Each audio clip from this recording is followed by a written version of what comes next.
It is common knowledge that county public service boards, which are appointed by the executive and approved by the county assembly, wield a considerable power over hiring, promoting, and disciplining employees at the county public service level.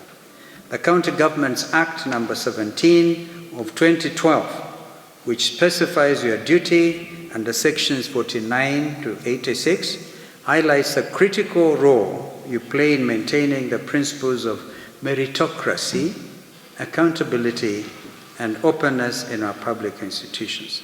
Where there is a requirement for independence in decision-making, county government officials, especially CPBSs, must manage the executive expectations as well as the county assembly's examination of devolved unit governance. Therefore, while we attempt to investigate ways of reaching this balance, the theme of this convention, quote unquote, professionalism and good governance in a political context, is appropriate. As we discuss the problems and possibilities that our county governments face, let us reaffirm our shared commitment to preserving the highest ethical standards and advancing good governance practices.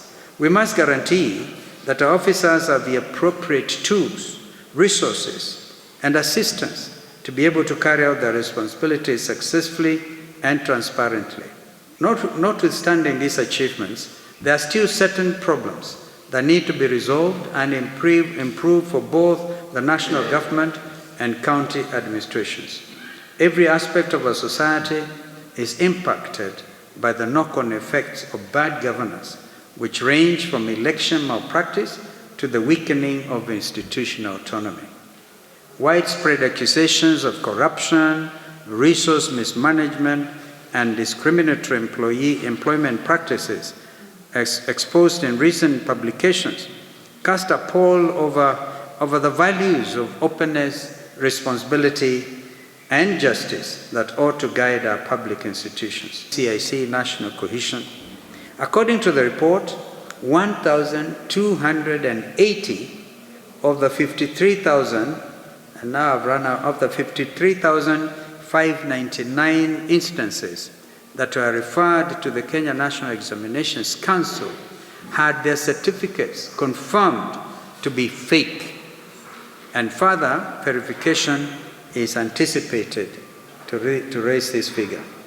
Is the NCIC 2023 audit report, which reviews concerning patterns in employment diversity among Kenya's 47 counties. Only 10 tribes account for nearly 80% of county employment, while 29 other tribes, call them communities, account for just 1% of county work prospects. According to the research, the number of counties complying with national recruitment standards has decreased from 21 in 2016 to just 13 as of 2022. And therefore, it's even worse when it comes to hiring members of our defense forces. As a practicing CS, let me tell you and be open with you, friends, that if you mess up with the composition of a country's national defense forces, you have created a problem that will be impossible to cure, particularly in our region. Yours truly has been involved in trying to help our countries in the neighborhood to get life back on course. As we speak, there's a huge conflict in the DRC, itself a recent member of the East African Community. I'm told that the city of Goma may fall, it may not fall. It has a lot to do with the country's ability to guard its borders. Particularly perturbed the recent efforts at employing Kenyans who go out there, wanatolewa nguo, wanatoa shati, wanakimbia, and only to discover recruitment has happened in Nairobi. And kule kwa villages, there's nothing. And parents are there. That you want your child to become a member of the KDF, you have to part with 700,000 Kenyan shillings. That is how bad things are. Bad governance, even at that level. Chairman, I can tell you that I'm particularly perturbed.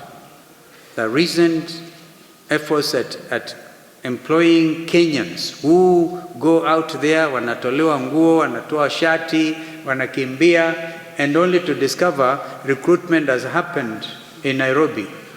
And kule kwa villages, there's nothing. And parents are there.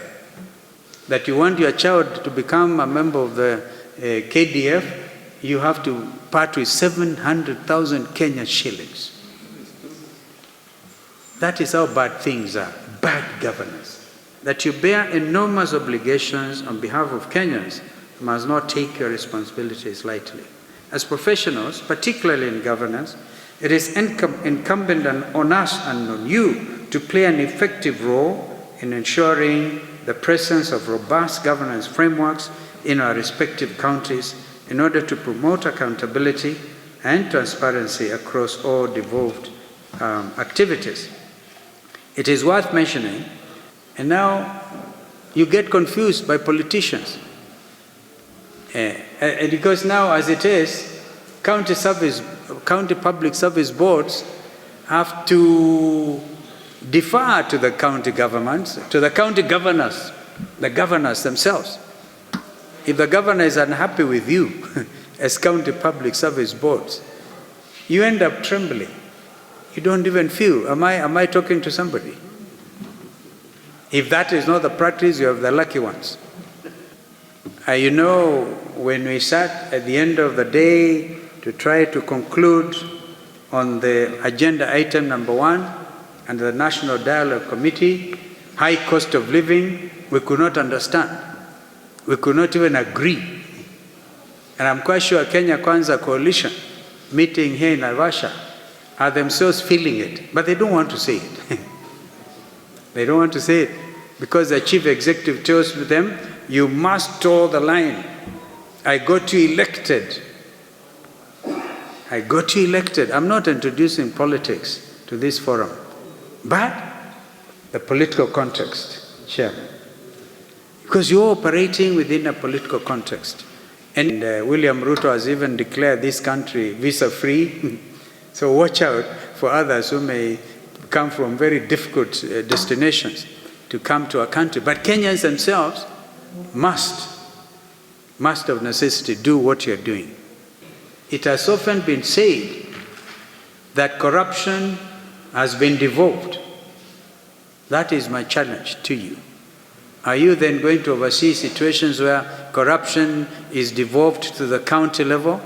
And what does that mean to professions as dignified and as honorable as the Institute of Certified Secretaries? Boards are going through a heavy challenge of financial independence.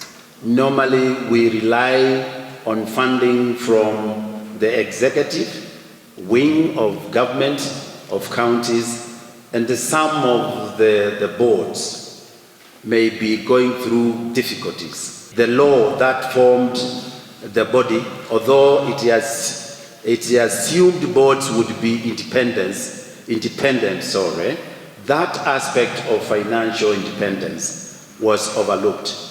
And from the few interactions now, we are of the opinion that boards would function better and more professionally than they are currently if they were financially independent.